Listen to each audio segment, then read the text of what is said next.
Menteri Komunikasi dan Informatika, Menkominfo, Johnny G. Plate menambah daftar menteri dalam Kabinet Presiden Joko Widodo yang terjerat korupsi. Diketahui, Kejaksaan Agung menetapkan Sekjen Partai Nasdem itu menjadi tersangka kasus korupsi BTS Bakti Kominfo, Rabu, 17 Mei 2023. Penetapan status tersangka terhadap Johnny dilakukan setelah penyelidikan dan adanya alat bukti yang cukup. Dengan ditetapkannya Johnny sebagai tersangka ini, sudah ada 5 menteri yang dijerat kasus korupsi di era pemerintahan Jokowi. Tapi siapa yang menyebabkan kerugian negara paling besar? Berikut deretan kasus yang menjerat mereka. 1. Idrus Marham. Tersangka kasus dugaan suap proyek PLTU Riau, 1. Idrus Marham meninggalkan gedung KPK usai menjalani. Politisi Golkar itu diduga menerima suap sebesar 500 juta rupiah yang merupakan bagian dari komitmen fee 2,5% dari nilai proyek kontrak kerja sama pembangunan PLTU Riau. 1. Menurut Hakim, Idrus terbukti menerima suap 2,250 miliar rupiah. Uang tersebut diberikan oleh pengusaha sekaligus salah satu pemegang saham Black Gold Natural Resources Limited, Johannes Budi Sutrisno Koco. 2. Imam Nahrawi. Terdakwa kasus dugaan suap terkait pengurusan proposal dana hibah Komite Olahraga Nasional Indonesia, KONI, dan gratifikasi, Imam Nahrawi menjalani sidang lanjutan di Pengadilan Tipikor, Jakarta Pusat, Rabu, 18 Maret 2020.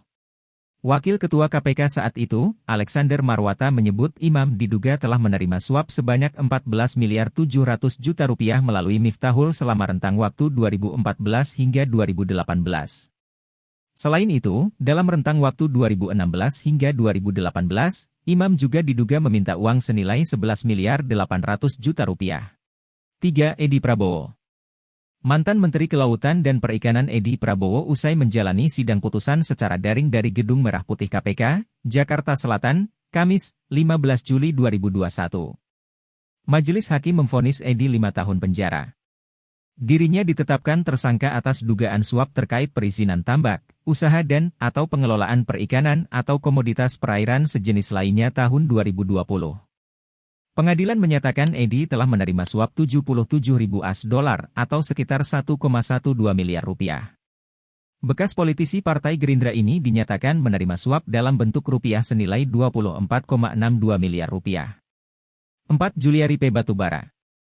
Dana tersebut diduga dari pelaksanaan paket bansos sembako penanganan COVID-19 di Kemensos pada periode pertama.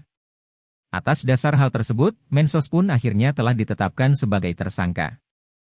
Hakim juga menjatuhkan pidana tambahan untuk membayar uang pengganti sejumlah 14 miliar 590 juta 450 ribu rupiah atau sekitar 14,59 miliar rupiah. 5. Johnny G. Plate. Menteri Komunikasi dan Informatika, Menkominfo, Johnny G. Plate dengan mengenakan rompi tahanan warna pink dan tangan di borgol berjalan menuju mobil tahanan di Gedung Kejaksaan Agung, Kejagung, Kebayoran Baru, Jakarta Selatan, Rabu, 17 Mei 2023.